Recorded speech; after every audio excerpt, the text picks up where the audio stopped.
welcome. I wanted to talk about a topic today that I shockingly hear over and over and over again in my work with my clients, with my guys. And that is, am I gay? How do I know I'm not gay? Maybe I've been gay this whole time and I never knew it. And if you're watching this wondering if you're gay, maybe you're wondering, like, I'm one of those people. I'm curious. How do you know if you're gay or not? Or if you're somebody who has had these thoughts in the past, but then kind of just, swept them away and decided nah, I'm not going to worry about that anymore. Then this video is for you. So I want to start by helping you to understand how the nervous system functions, because this is where this all comes down to. So we have what's called the vagus nerve, and the vagus nerve goes from the top of your head down to your groin. And the vagus nerve is responsible for the homeostasis of your body. It is responsible for your emotions, your emotional well-being, balancing your emotions. And there's 3 sections to it. And this is what's called polyvagal theory. So there's 3 sections to your vagus nerve. This top part from the chest up to the top is called your ventral vagus. The ventral vagus, when it's activated, when it's switched on, it means that your nervous system is detecting that there are no threats to any of your vital needs. All of your needs, physical and psychological, are being met.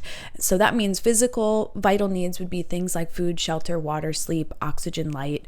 And psychological vital needs are things like love, safety, belonging, freedom, authenticity, things like that. So the nervous system sees these vital needs as equal, as vital to keeping you alive. And whenever the nervous system detects in any way, shape, or form that there is a threat or an unmet need, a threat to any of these needs, or any of these needs are unmet, it goes into the first line of defense, which is what we call the sympathetic pathway. And the sympathetic pathway is where your belly is. This is anxiety. This is fight or flight. Okay. When this pathway activates, this area shuts down. Okay, so sympathetic turns on. Sympathetic is looking to find the threat, focusing on the threat, and is trying to solve the problem to get you back to safety. If sympathetic cannot solve the problem that is causing the threat, or the threat itself, then what eventually happens is the last-ditch effort will activate. So sympathetic will switch off, and then the bottom piece, which is below your belly button, which is called dorsal vagus, dorsal vagal. Once dorsal activates, your body is now playing dead. It's an immobilization of energy, okay? And this is depression, right? So I want you to think about your vagus nerve in 3 pieces. We have ventral. Ventral is the state of elevated emotion. There's no threat. You're in flow. You're in a state of well-being. Everything is functioning optimally. Okay. Elevated emotion is any emotion you've ever felt that just feels really good. There's no thinking involved. It's just an experience of experiencing, being in flow with life, having all of your needs met. Sympathetic, first line of defense when one of your needs is not being met or one of your needs is being threatened. This is fight or flight. So it is a mobilization of energy. It pulls energy from other systems. And it, like digestion and reproduction and immune system, it pulls energy, puts those things on low power mode, pulls energy from those systems and pumps that energy into your arms and legs to help you to run and fight whatever the threat is. Okay. This state is sort of hyper aroused emotions, right? Things like fear and anger, rage, violence, those are the kind of emotions that live there. These anxious, doubtful, worried about something, rumination, these all live in the sympathetic state. When dorsal activates, dorsal is because it's playing dead. It's an immobilization of energy. So in this state, this is where you're going to feel those heavier emotions, those emotions that make you feel like you don't want to get out of bed. Depression, sadness, heartbreak, disconnect, numbness. That is the dorsal activating, the dorsal vagal activating. So what does this have to do with you being gay or not? So if you become habituated to one of the dysregulated states, dorsal or sympathetic, or you live between them in more of a freeze state where both of them are activated constantly. What happens is sympathetic will start spinning off state-specific stories. So sympathetic's job is to constantly predict the worst case scenario. When you're in sympathetic, you're going to be thinking about worst case scenarios, okay? And sympathetic will poke holes in things. For me, I had a really severe medical trauma. And what sympathetic did, it started poking holes in reality. So I became really dissociative and I became derealized. It's called, it's a type of dissociation called derealization.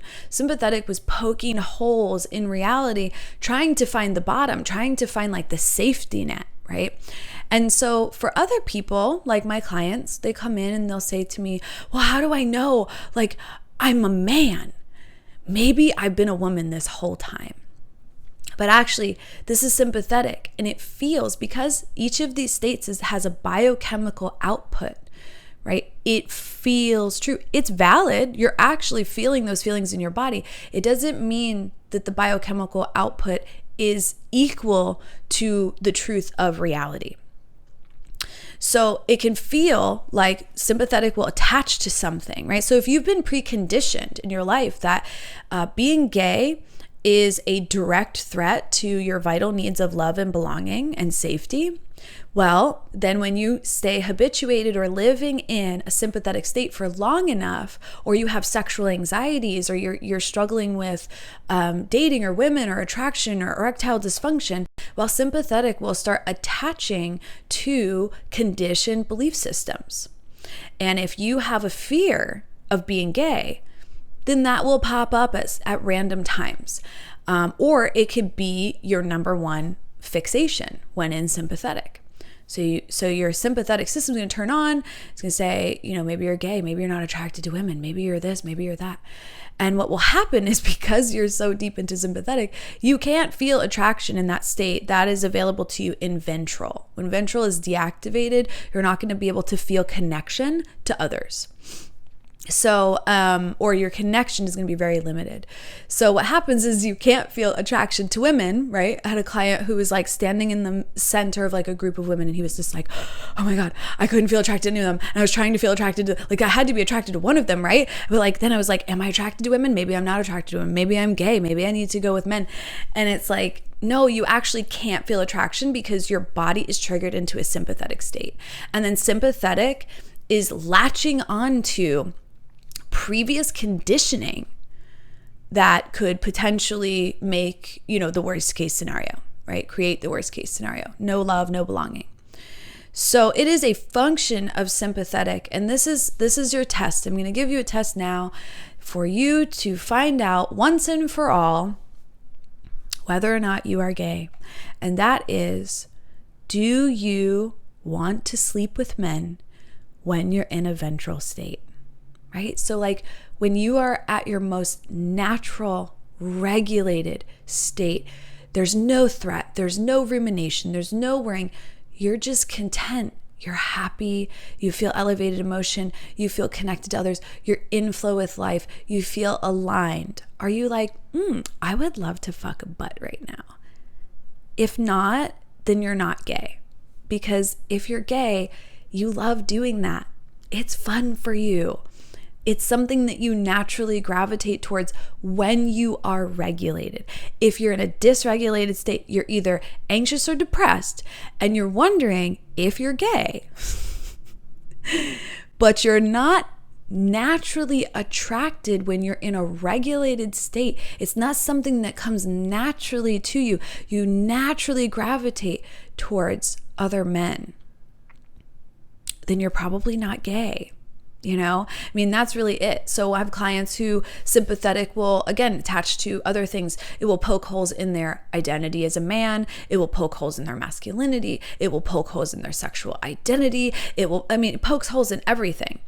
And so guys will come and say, how do you know I'm a man? Maybe I was a woman this whole time.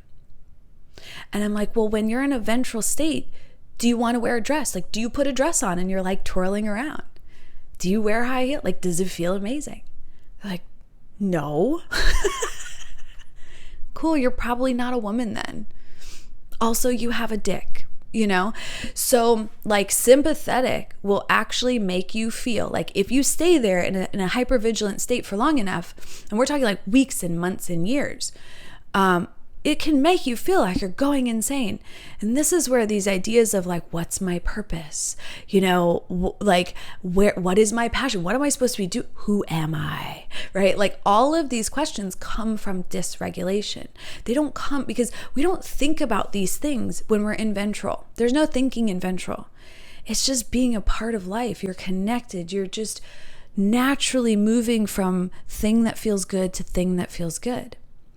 There's no thinking, what am I going to do now? I'm going to eat a piece of chocolate cake and that is going to be nice. Like there's no thinking in the ventral state. It's just experiencing. It's beautiful. And so when you're in that state, I challenge you to think about when you're in that state, do you want to have sex with a man? If not, then you're not gay. You know, and to see that actually it's connected to some conditioning that you received as a child, that being gay is dangerous, being gay is unsafe, being gay threatens my vital needs, right? None of these things are true. There's plenty of gay people in the world, and it makes them ventral. It actually brings them out of a dysregulated state because it's natural to them. So this is something that I really wanted to speak on because so many, even my husband has said like, I don't know, in the past, I was like, am I gay? What's wrong with me, right?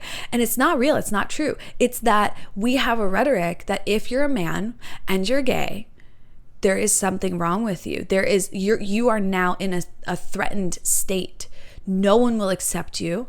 You will have no friends, right? And like this is the worst thing. Like for some men, this is the worst thing that could ever possibly happen to them, right? Is the opposite of being a man.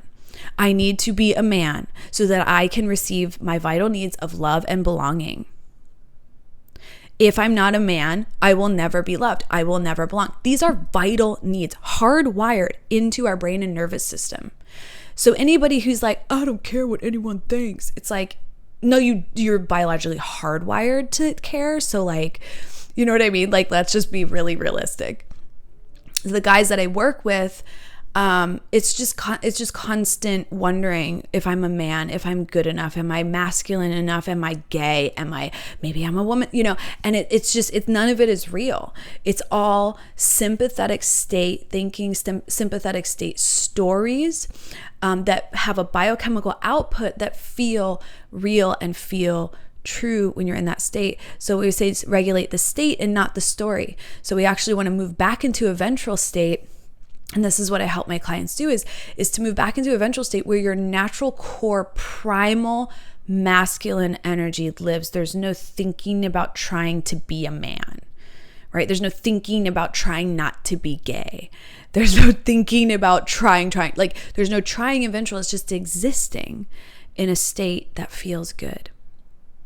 So I hope this is helpful to you. If you've struggled with this, if it's something that feels really hard for you to overcome, please reach out to me. Go to my link. There's lots of information and other videos that I put out. Send me a message, shoot me an email. This is something that I work with constantly, like constantly. With my clients, and we have amazing success with overcoming this and getting beyond those fears. I mean, I had a client who's like, go to the gym and he's like, I think my dick moved. I saw a guy and I think my dick moved and I think I'm gay. And and it's like, no, you're like creating all of this stuff, you know, like this is not how ventral works. Like if you went to the gym and were attracted to men, you would be like your heart would be like full. You know, it would be like, this is right for me. This is natural for me. So I'm going to leave it there. And like I said, if you have any questions, if it's something that you struggle with or you want more information on, please reach out to me. Everything that I do with my clients, everything that is talked about with in my sessions is completely confidential, including consultations.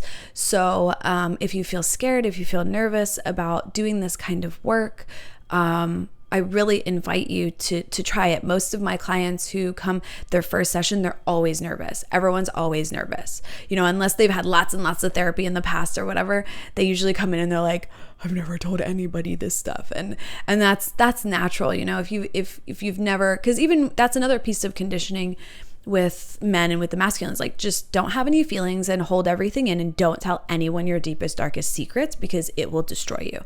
But in actuality, like we need each other, we need help, and we need people who can show us that what we're experiencing is not real, that it is a side effect of being in a dysregulated state, and how to regulate your nervous system back so that you can feel confident, you can feel powerful and back to your natural original essence. So I'm Justina Victoria. I am a psychosexual expert for men and couples, and I welcome you to my channel.